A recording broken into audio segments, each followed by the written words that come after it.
Hello and welcome to Rights and Recourse, a program that educates you about your rights and recourse to those violated.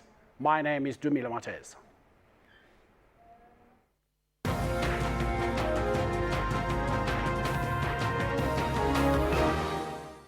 During the last 3 weeks of September, suburbs and towns in Gauteng have been without water in what has been described in some circles as economic sabotage. This after the Gauteng water utility, Rand Water, has blamed the problem on a power failure, which was further blamed on cable theft. This no doubt brought into sharp focus the maintenance aspects of the water utility and the battle against cable theft. Some water experts have pointed to aging infrastructure and the ability of those that have been entrusted with keeping our water flowing. Today on Rights and Recourse, we explore these burning questions around our water. To discuss today's topic, our Acting Director General from the Department of Water and Sanitation, Mr. Trevor Bolzer, and at our Portsmouth studio, Mr. Lulu Johnson, Chairman of the Parliamentary Portfolio Committee for Water and Sanitation. But before we get into this discussion, let us have a look at this insert. Water shortages is a reality. What we are dealing with now, it's a situation that is not about water shortage. It has to do with some of the technical hurdles that we had to deal with in terms of power cut, in terms of cable theft, and most importantly in terms of the bursting of the infrastructure that distributes water. We will not actually say we've reached a crisis point in South Africa. What we have, it's a fact that we are a water-challenged country, and therefore we need to make sure that we sort out our infrastructure and minimize water losses. We need to make sure that we've got capable men and women who are going to provide management of water infrastructure and sanitation.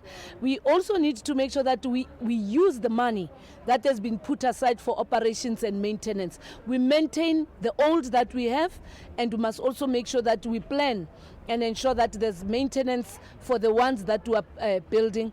But we must also work together with local authorities in ensuring that, in line with what the President had said of going back to basics, we have a 10-year integrated water management, and it is those things that can actually bring a long-lasting solution. Climate change is a reality. As we're dealing with the issues of power cuts and cable theft, we also had a situation where the heat affected the quality of the infrastructure on the ground, and when cold water was then pushed into those pipes ended up bursting.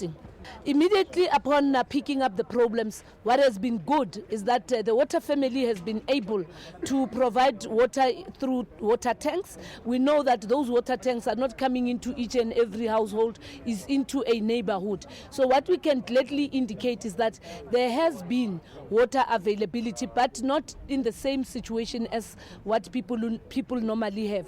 Secondly, we have also put together an integrated team that works between Rand Water and various local authorities in dealing with the problem. We now have put together a helpline that anyone can communicate through, and will be able to talk to a municipality. Your ward councillor will also be able to talk to us. We need that 10-year plan. We need to make sure that everybody plans for social infrastructure, especially infrastructure for water and sanitation.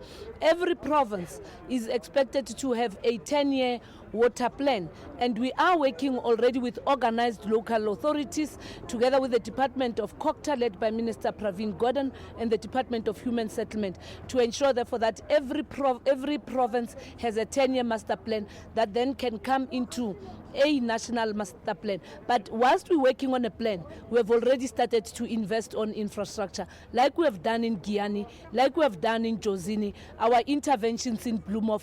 Currently here in Gauteng, we're doing that. In some of the provinces already, there are new alternative technology interventions that we are using, so that then we must also deal with the reality that we might have challenges of energy. Well, that's a background to what we are talking about today. If you'd like to join us on today's discussion, please call us on 011 714 5497 or 5498, or tweet us at Rights and Recourse. Gentlemen, good afternoon and welcome to Rights and Recourse. Good afternoon, and good afternoon to your listeners as well. The first I want to know, Trevor, from you. Good afternoon, During- Dumile, and to the viewers of SABC. Thank you very much. First of all, I want to know from you, Trevor. During the research on this program, I looked at the major dam levels, and I found that they were extremely high, between 80 and 90% full. Where was the problem? Well, your research is indeed correct. Our dams across the country are quite high for this time of the year. In fact, higher than the same time last year. So as was indicated in the insert, and Minister Mokonyane has repeatedly stated it, that it wasn't a problem with availability of water. The problem which we experienced in Gauteng over the last 2 weeks relates to infrastructure failures, particularly on the supply of electricity to our major pump stations. You make reference to infrastructure failures. What infrastructure failures are you talking about? In the 2 weeks prior to our interview now, the two of our pump stations, we had major power failures. I'm not going to mention the names of the pump stations for particular reasons, but the first power failure was as a result of a city power supply to the pump station, and then also the fact that a backup transformer wasn't operational at the time, which is currently being repaired. And then a couple of days after that, we then had another power failure to a second major pump station as a result of cable theft, from an Eskom power supply. Mr. Johnson, down in Port Elizabeth, one would have expected that a utility that is key in driving the economy in a province that has a GDP and that has a huge GDP and the engine room for economic growth, maintenance would be key. I am saying this because many experts are pointing to this fact as a lack of maintenance. You are spot on, Dumile. Here you're dealing with a number of issues at the same time. One is, you are spot on in talking about maintenance. However, in this specific regards, you had dealt with a matter related to cable theft within your Eskom main station. Now, this has become quite a very important and very, very urgent matter for society as a whole. No longer is a matter for government, whether local or national. No longer is a matter of Eskom. It can never be a matter only for water. It is a matter that society as a whole, whether we are in business or we are an ordinary person, religious and so on, we all have to rise to the occasion. The occasion demands of all of us now this time around, precisely because you're dealing with a matter that talks directly to your economic infrastructure of a country. Now, it is an important issue that we must all be able to attend to. In fact, stealing of copper, it must be regarded as one of those items economically within your criminal areas of responsibility. It must be taken as such. And those that also receive such copper, here it is no secret that your scrap metal companies are actually receiving these stolen goods, and they shall have to be liable equally in this regards. Where does the responsibility lie? I seen a communique that the committee put out that as a first step towards this collaborative effort, the committee urges anyone with information on vandalism and theft of any water supply infrastructure to come forward with information. Where does the responsibility lie, Mr. Johnson? The responsibility obviously lies within your police and your security cluster in the country. However, as a committee of parliament that is doing oversight in the area of water and sanitation, we have a responsibility when we go back to parliament of having to really begin to call on all of those that are affected and rally society and be able to really engage in a revolution here that really talks to a need for us to be able, in a sustainable way, to drive our economy forward with a very secured infrastructure. Society must really rise on this issue. It's long overdue. It has been happening. Just a few days ago, I was traveling from Pretoria, And clearly on a Gautrain, what has happened there with the theft of copper again, delays of your times for trains became an issue. And again, you are dealing with this matter. I mean, traffic lights from time to time, you know, the streets of Johannesburg or wherever, from time to time they are off. I mean, this cannot be business as usual for society as a whole. I emphasize on society, not one sector within society, but everybody.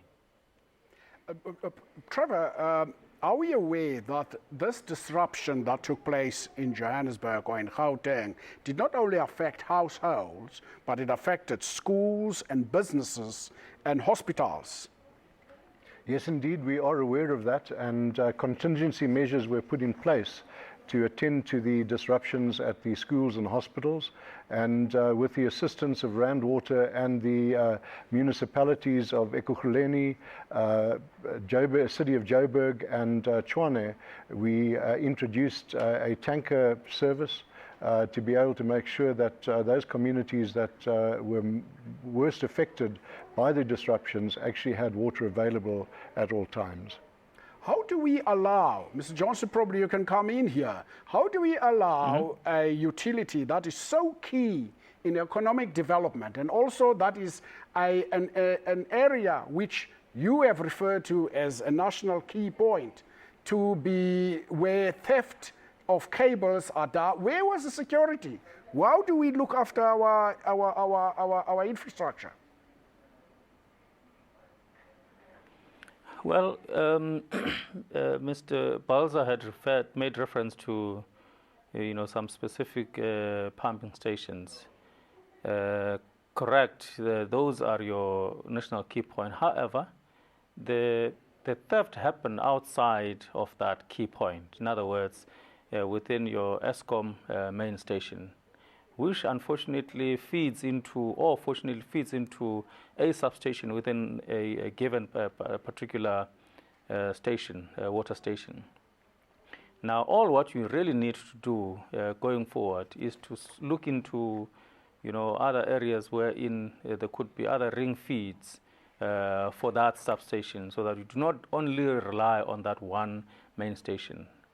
So, to answer your question directly, it did not happen within the key point area. It happened outside, but the main station that feeds into a substation within the premises of a particular pump station. Mr. Johnson will continue to talk about that. I'd like to pursue and push you on that national key point area. If you'd like to join us on today's discussion, please call us on 011 714 5497 or 5498 or tweet us at Recourse. We'll be back after the break.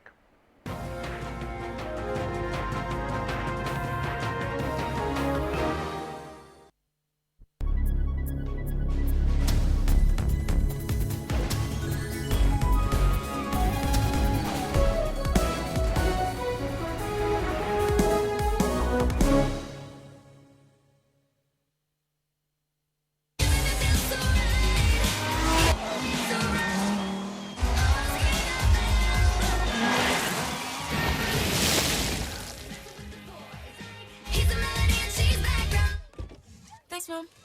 Have fun. You too.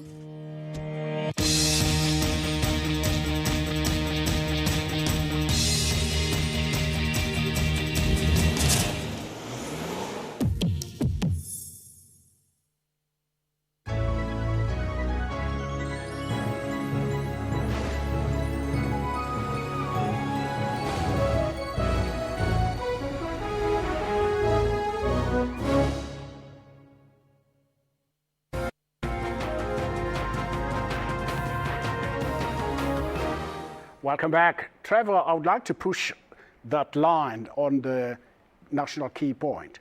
I would want to believe a national key point is that whole value chain. There's no place in the value chain where you say it's not a national key point, because Eskom is also a national key point. I can only respond to the key point element of Rand Water, and Rand Water certainly is a national key point, and it's protected, and the security at Rand Water is at that level that's required as a national key point. But just going back to the disruptions that we experienced, we must just look back at the time when Eskom had the power outages or the blackouts a year or two ago, and during that period, Rand Water were not affected at all because of Rand Water being a primary customer of Eskom, and they maintained our supplies to our installations at all times. So what's happened in the last 2 weeks has been dubbed as, in some circles as being the perfect storm, with the cable theft and the power outages, and also high water demand at the start of the spring period.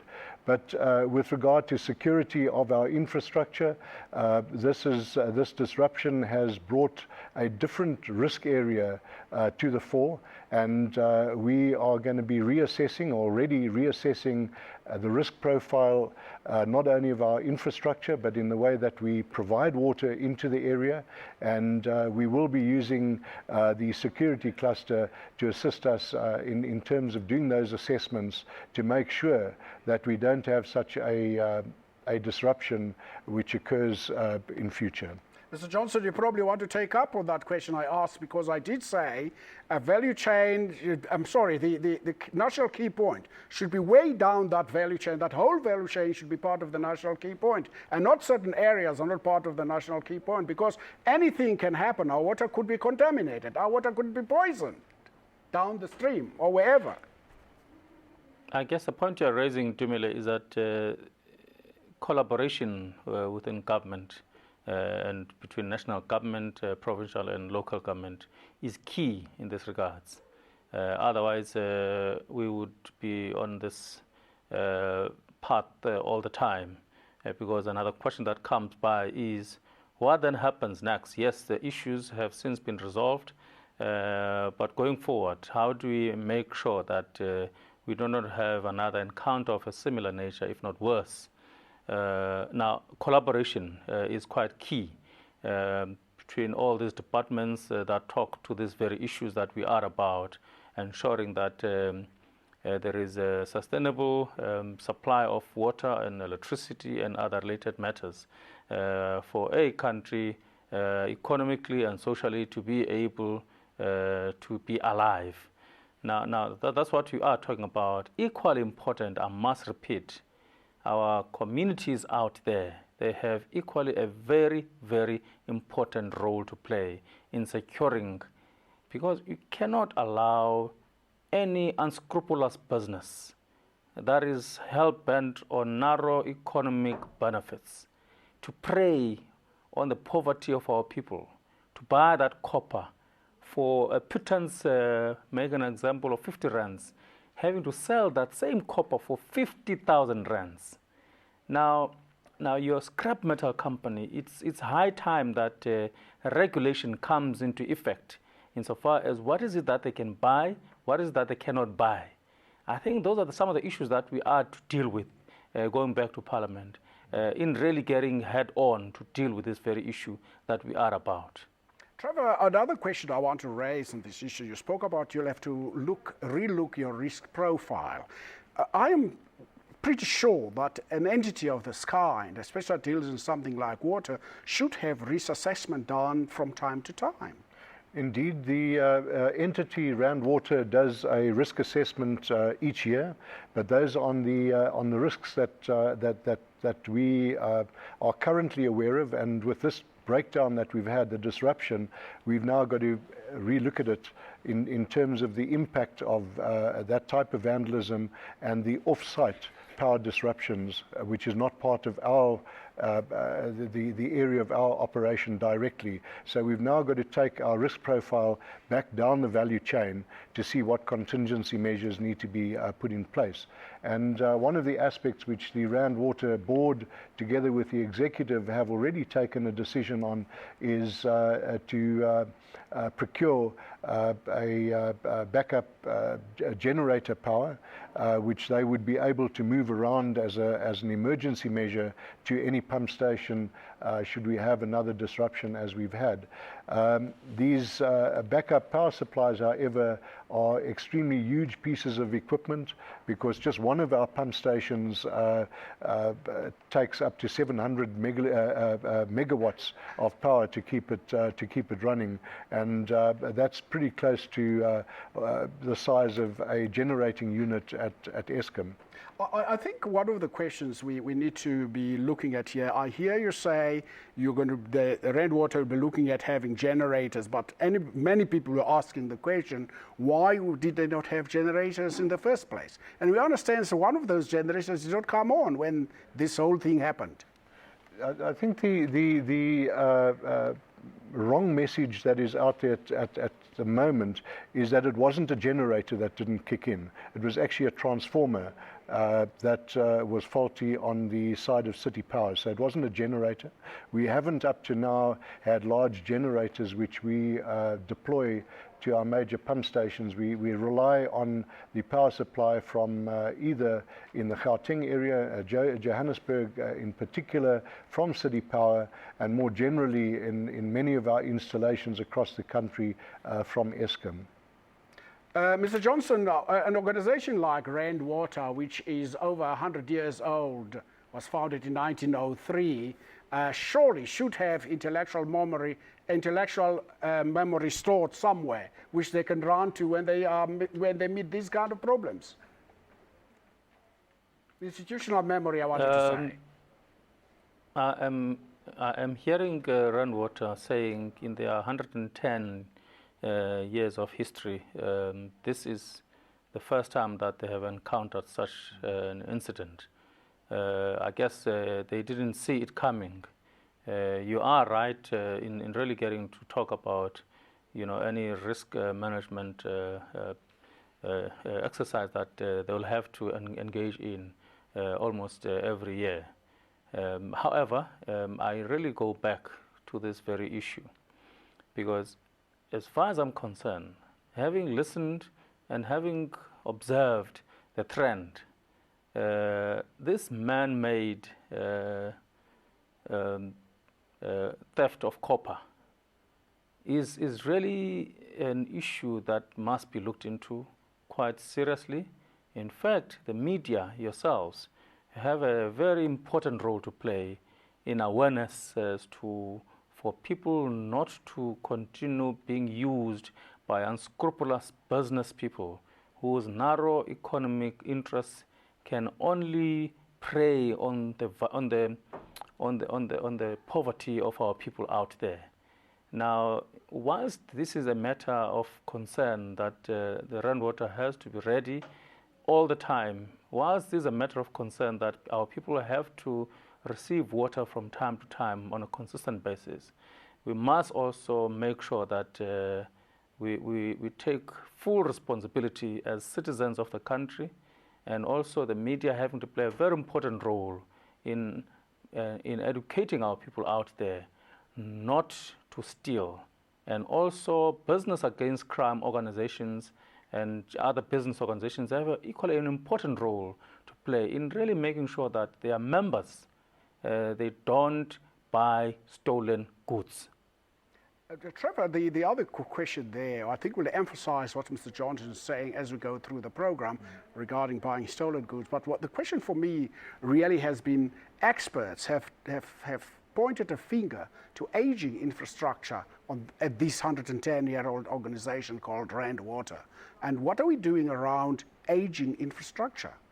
If I could just step back first and talk about, just respond to the question you asked Mr. Johnson around institutional memory and the 110-year of history of Rand Water. There was a point in time that Rand Water at their Vereeniging plant actually generated their own power.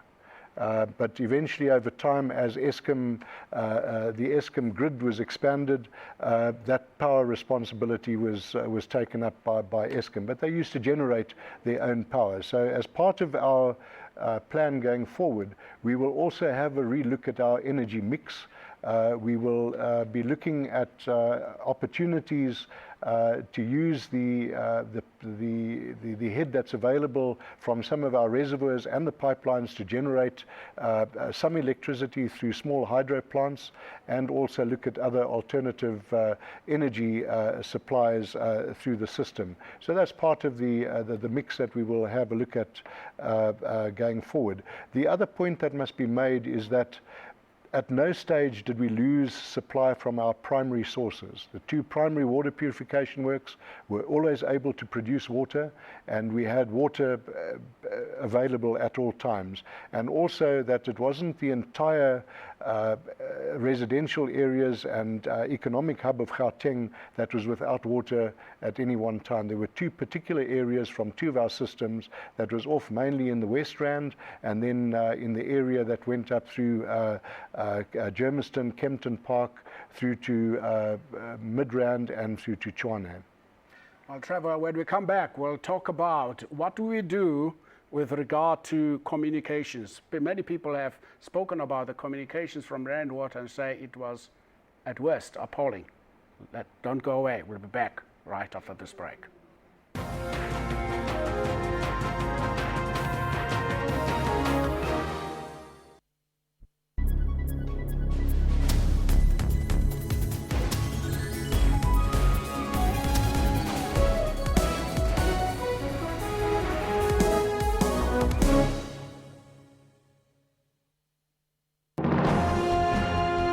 Zoom into Africa. This is Gabon. The president is Mr. Ali Ben Bongo. Gabon got independent from France on August 17 in 1960. The population is over 1 million people. One of the major languages spoken is French. Monetary unit is CFA.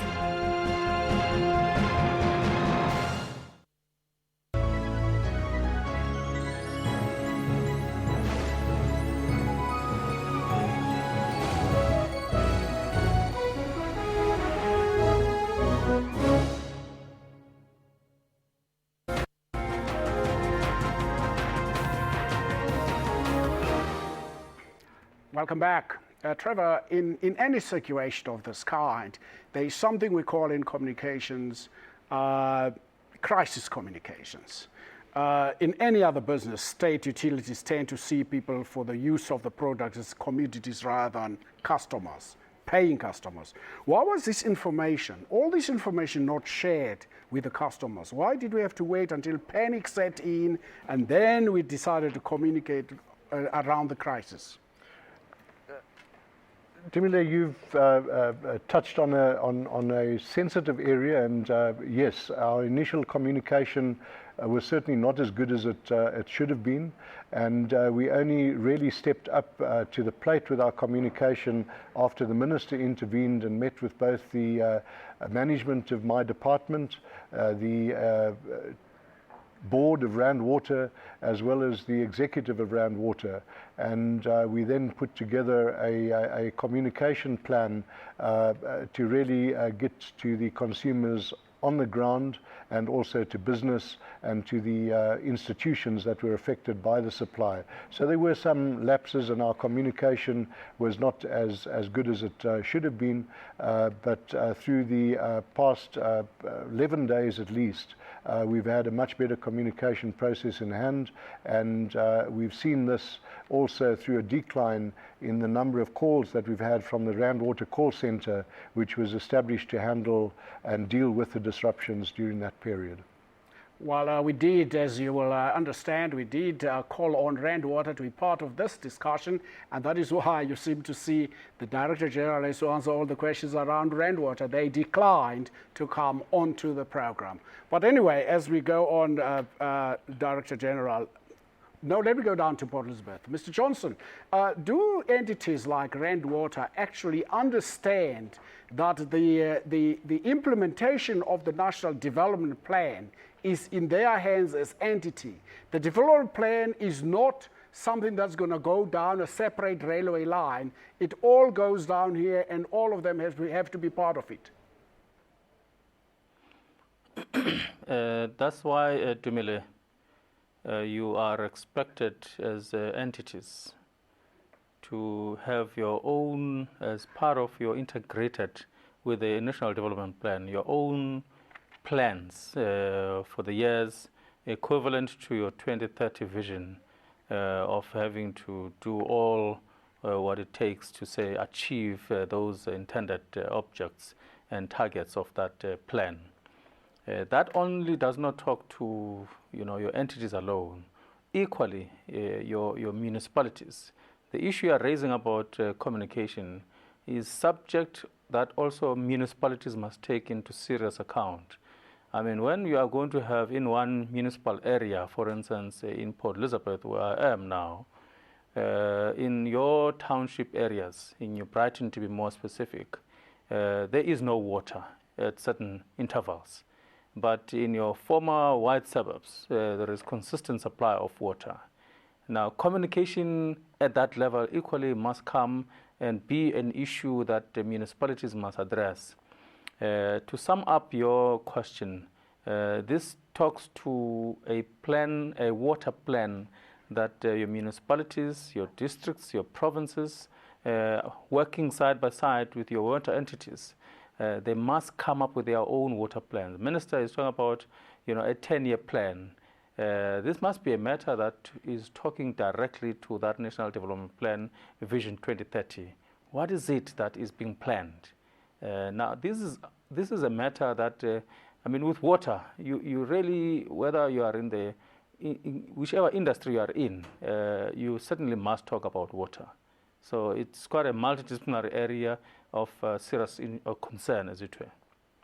Trevor, the other question obviously is the fact that Rand Water is providing or is managing water in 60% of the whole of South Africa. And are they not overstretched? No, I don't believe they're overstretched. I think they've got the capacity to manage the water supply into the economic hub of South Africa in Gauteng. And if you look at their history, they've managed to supply water at very high levels of security, and also water to the correct quality and meeting the standards.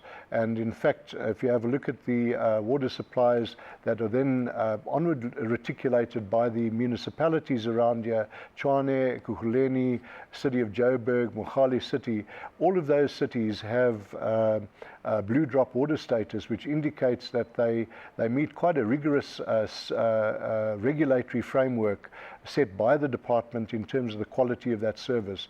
And that the blue drop status, my apology, looks at the entire water system. So we've got a fairly resilient water supply system in the Gauteng area. And earlier on, you asked me the question around aging infrastructure. I believe that Rand Water have a very effective maintenance program in place. And the disruptions which we've just recently had were certainly not as a result of failures on the Rand Water side.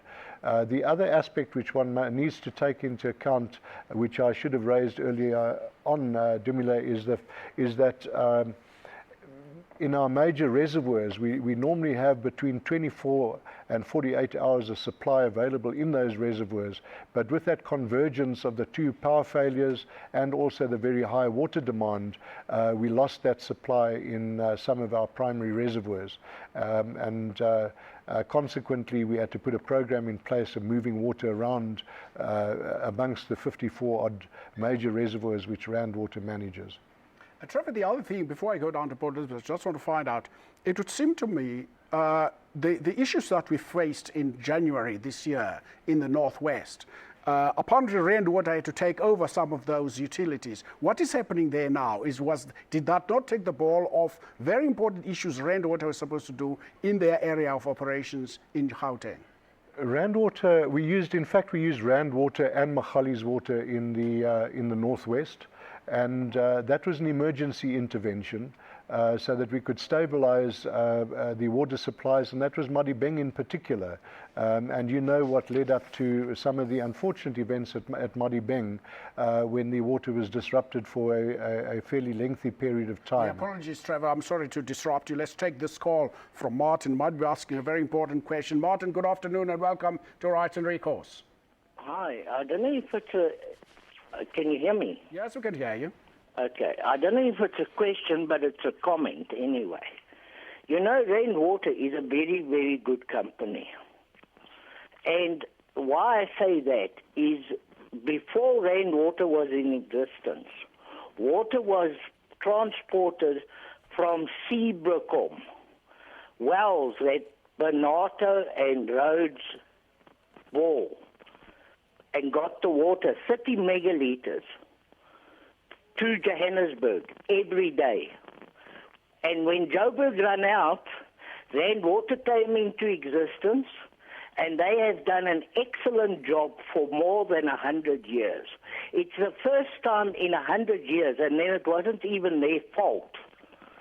So I think who you should look at and who you should be having a meeting with is Eskom and the municipalities, because Rainwater has brought their side.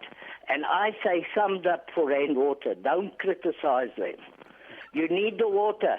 Keep the water flowing. Thank you. Thank you, Martin. Martin gave us a little bit of a history lesson there, referring to Barney Bernardo and Cecil Rhodes, when they were owning all of Johannesburg, and they made the point that we have the 30 megaliters. Mr. Johnson, one of the things Martin is raising there, which I wanted to ask early, was the lack of communications between the entities, Eskom, the municipalities, and Rainwater. That this demonstrates that there seems to be no communication between these three entities.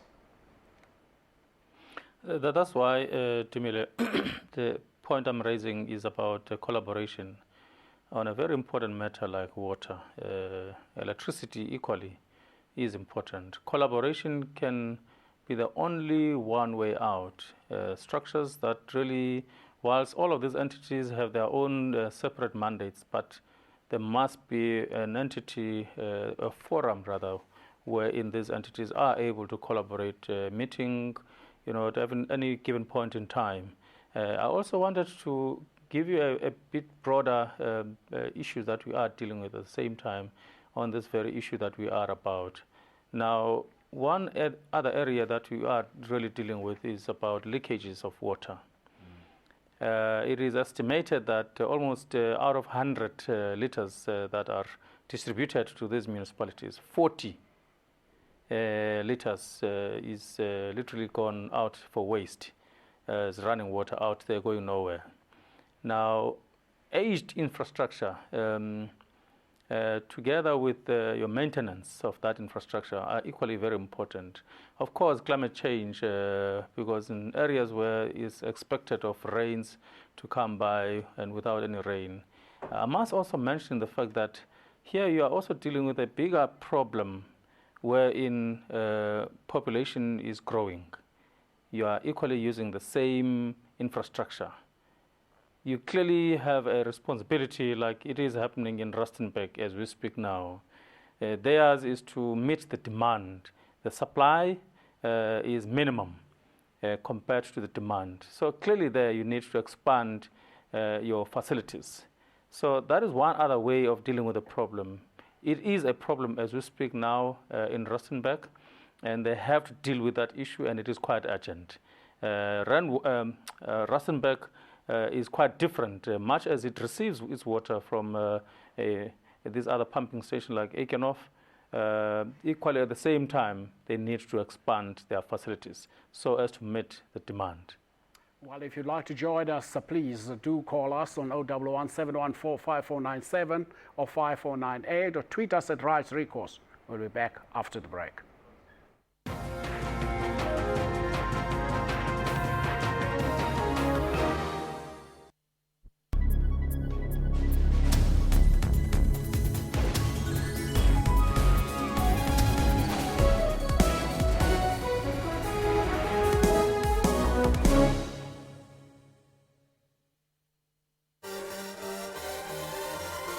The Swaziland Tourism Authority invited Kaleidoscope on a media tour of what has become known as the Little Switzerland of Africa, the Kingdom of Swaziland.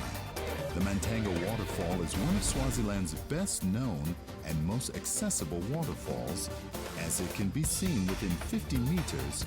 That's Kaleidoscope, Sundays 5:30 p.m. on SABC News.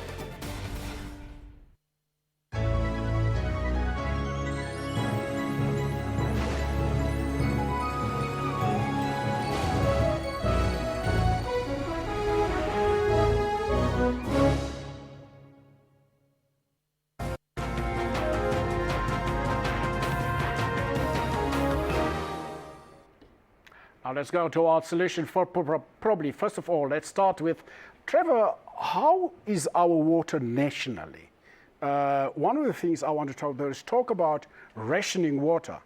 Is this a ticking time bomb for us in terms of water, or does our relationship with the Lesotho Water Highlands scheme make things look a little bit rosier? No, there's no, I think during the disruptions in Gauteng, there was reference made to rationing, and in fact there was never any intention to do any rationing. What we spoke of was actually load shifting, where we were moving water from one area of Gauteng where we had sufficient water in the system to those areas where there was a deficiency. So that was Gauteng in particular.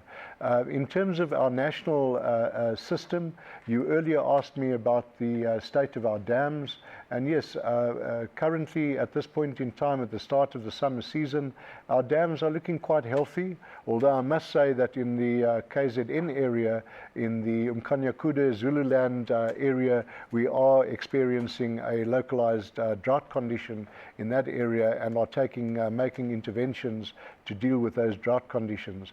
But with reference to Lesotho, Lesotho gets taken into account as part of our integrated water system management, because that infrastructure built in Lesotho, the Kotse Dam and the Mohale Dam, were built particularly to be able to supply sufficient water into the Gauteng area and into the Vaal River system. And all of that water comes into our system. Currently, we've got... I just want to take this call. My apologies for interrupting you. You are coming up with a very good story, but we've got a call from Martin from KwaZulu-Natal. Charles from KwaZulu-Natal. Charles, good afternoon and welcome to Rights and Recourse. Hi, good afternoon to you. Thanks for that wonderful program you're having. Thank you. This is just a suggestion. You know, I live at sea tides on the coast. Yes. Next to Mhlanga Rocks. Very and nice they're talking about building a desalination plant down here, okay? So I'm thinking, just as petrol is pumped from the coast to Gauteng, is it not viable for the seawater to be pumped to Gauteng? Thank you very much, Charles. Is that your only question? Yeah, that's the only thing. Thank you. Thank you very much. Let me get this question answered by both Mr. Johnson and Mr. Trevor Bolzer. You want me to reflect on the desalination question before I come back to Lesotho? Yes, indeed. Desalination is part of our water mix going into the future. If you have a look at our National Water Resources strategy, which was approved last year, our water mix, we look at using surface water, groundwater, desalination, the effluent reuse, and also rainwater harvesting. And currently we do have some small desalination plants in the Southern Cape area, down in Mossel Bay at Sedgefield, which have been used for emergency purposes, and up the west coast at Bitterfontein, and we are due to build another one at Cedarburg. And inland we supply an area called Van Wyksvlei with water which is desalinated. In terms of the coastal areas, you've got that huge resource of the ocean, and we do have studies that are taking place at eThekwini at the moment, looking at options for desalination, and also the city of Cape Town. But desalination is quite a high energy consumer, and the unit cost of water is in the order of 4 times more than our surface water resources. So while it is an option in the long term, we would first utilize our surface water resources, our groundwater, and also return flows. Quickly, Trevor, before we go to Mr. Johnson to also give us his views on this matter of desalination, will that not require more electricity? And yes, indeed, it will require more electricity, and our planning for desalination would have to take into account the availability of power, but Eskom are looking at our long-term power needs, and as we work with Eskom in terms of making sure that there's sufficient water available for their generation capacity. They also have a look at our long-term needs for water production as well. Mr. Johnson, would you like to have a bite on that cherry? Yeah, thanks, Dumile. Yesterday talking to one gentleman who has a farm, his main concern when we spoke yesterday is that I don't have water in my farm. It's one of those land reform programs. This day and age in our country, something that we are working on. When land is transferred from the owner to some black people, water does not flow. In other words, water remains a commodity. You have in one dam in the country, negotiation has taken place between the government and also the farmers. To an extent, there is a channel for those farmers. And I can imagine the pittance that they pay. In one other province, we have a water board that literally buys water from a water rights owner. The long and short of what I am raising is that I am raising a debate about the ownership of water in our country.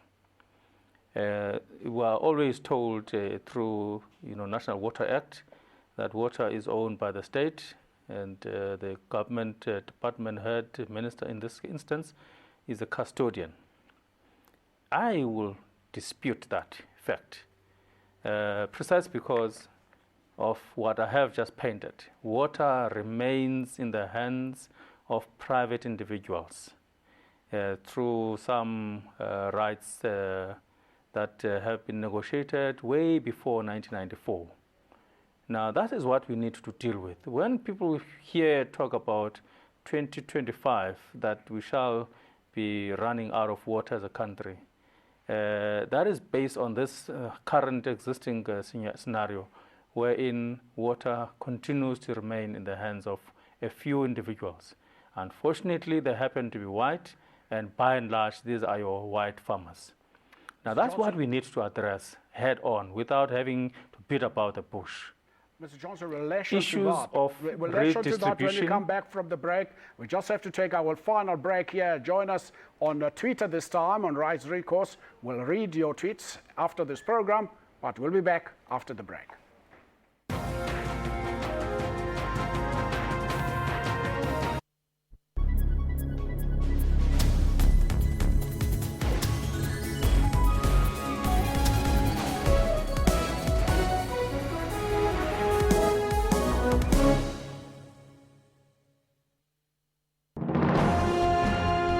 Zoom into Africa. This is Gabon. The president is Mr. Ali Ben Bongo. Gabon got independent from France on August 17 in 1960. The population is over 1 million people. One of the major languages spoken is French. Monetary unit is CFA.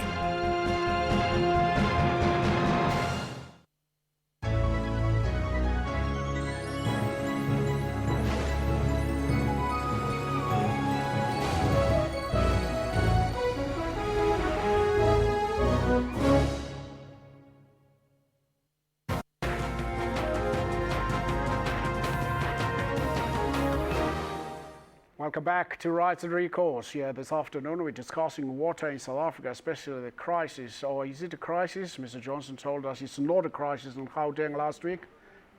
Trevor, with this plan, this committee the minister is talking about, that Rand Water is going to be part of, and all of the other entities in Johannesburg are going to be part of, or in Gauteng are going to be part of. What is its role going to be? Well, first of all, the committee, which we call our ICC, the Integrated Coordinating Committee, will be looking at the issues of water security, in particular for the Gauteng area, and also dealing with responding to development which is on the table and planned by the metros in the Gauteng area, to make sure that there's a better integration that takes that takes place. So that's the intention of that integrated coordinating committee. But that also fits in to the work that we've got to do as in producing a 10-year national water and sanitation plan. And that work has already commenced under the aegis of the PICC, that's a Presidential Infrastructure Coordinating Committee, and in particular SIP 18, which is the water and sanitation component, where we will develop a 10-year plan for South Africa in terms of not only new infrastructure development, but that plan to deal with the maintenance of aging infrastructure and the replacement of aging infrastructure, and also operational and maintenance activities and the management of our infrastructure. Are we, Trevor, I've read somewhere that there's going to be a World Water Summit in London in November. Are we part of that World Water Summit? Yes, indeed. We have been invited to that summit, and we, as South Africa, participate in a number of fora internationally around water matters. And in fact, Minister Mokonyane and myself and a delegation have just returned some 3 weeks back from a World Water Week, which takes place annually in Stockholm. That's correct, yes. And apparently South African Neil McLeod won an award there. That's correct. They won the industry award for the best run utility. Well, let's take this call from Vereniging from Martin. I hope he's not the same Martin called us early. Martin, good afternoon. It is the same guy. You know that Mr. Johnson, he turned around and he said that water is being held by a minority, the few people. But he doesn't tell you how they had to battle to get that water. When I lived here at Lammermoersdrift many years ago, I was a little boy of about 8 years old. We had no water there. We had to bore a hole there. We had to pay for the borehole. Like you see there, you got on your screen, the guy that's using a hand pump to pump the water. That's what we used to use.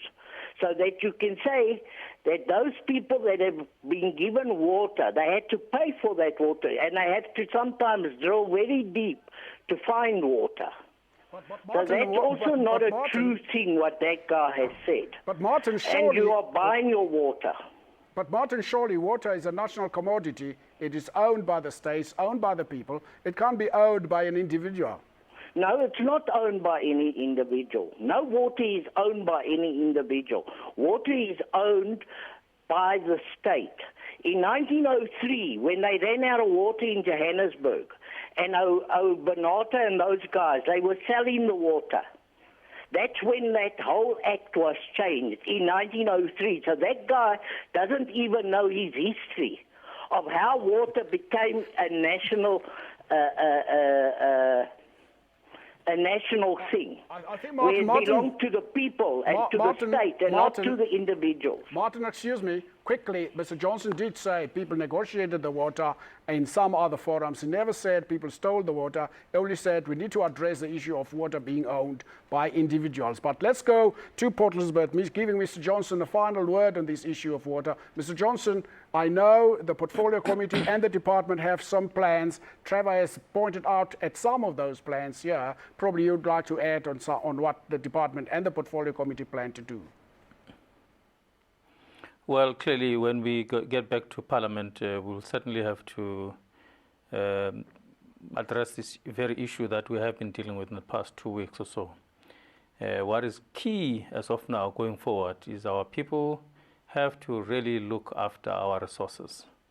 Number two, our people must really desist from being used by these unscrupulous business people whose narrow economic interests can only benefit them, nobody else. This is a very major issue that the country has to look into, failure which we shall find ourselves repeatedly in the kinds of challenges that we have been witnessing the past few weeks. I'll spend the last few minutes with you, Trevor. You seem to be the man who has all the details regarding all of these plans. There's another plan that you guys are working on that can you fill us in on some of the problems that we've experienced around water in this country? Dumila, let me just step back a moment and just reflect on that. Before you answer that, there's a call on the line from Mr. Ndlovu from KZN. Mr. Ndlovu, good afternoon and welcome to Rights and Recourse. Yeah, Pramatheza, unjani? Sikhona unjani mhlakazi? No, siyaphila mhlakazi. There's only one question which I need your panel to answer for me as an ordinary citizen. What is the provision of any ordinance that prohibits citizens or communities to have cans to save water? Because you can go through South Africa, you can't find water, only the rural people that are encouraged to have cans. I'm saying that because in KwaZulu-Natal there has been a program by our former premier to save water, to kill the land and everything. But the only people that are allowed to save water are rural areas. What about us? Because each time there's rain here, you can see rain going down and everything. But we should be saving that water in our tanks and use it for other means, not necessarily for eating. But we should be guided in terms of the act or the law. Thank you very much, Mr. Ndlovu. Now Trevor is here to respond to that question. Trevor? If I could just respond to that very quickly, I live in the urban area of Tshwane, and I have a rainwater tank which I rely on at home as a supplementary source. And I'm certainly aware of a number of municipalities across South Africa where they do have bylaws in place to be able to make it possible for residents to have rainwater harvesting. But if I could then come back to the Lesotho issue very quickly,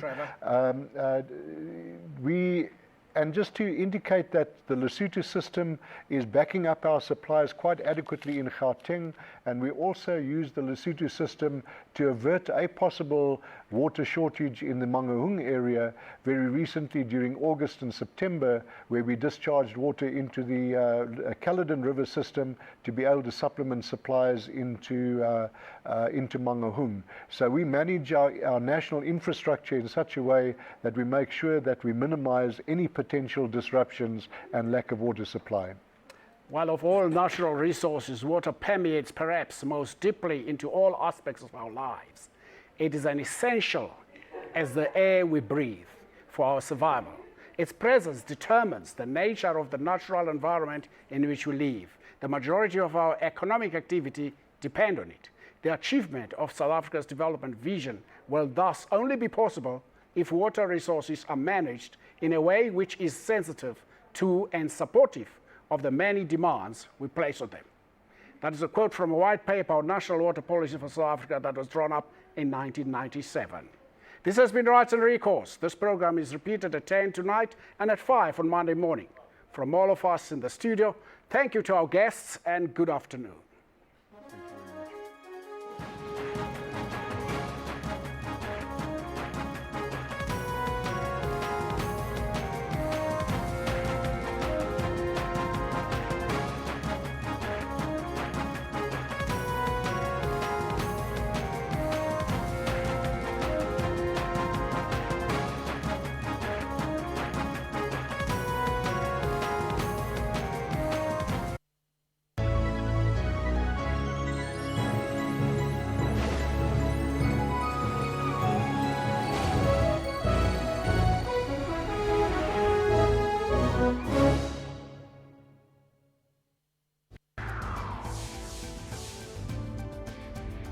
we really know the hype is about the new and how about the new cabinet will actually perform. But what role should then the media be playing at this critical stage? I would hope that the media will give the newly appointed people a benefit of the doubt.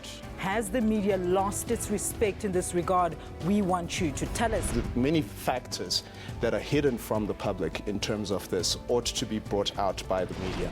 Watch Media Monitor with me, Alicia Jali, Sundays at 9 a.m. only on the SABC News channel. Zoom into Africa.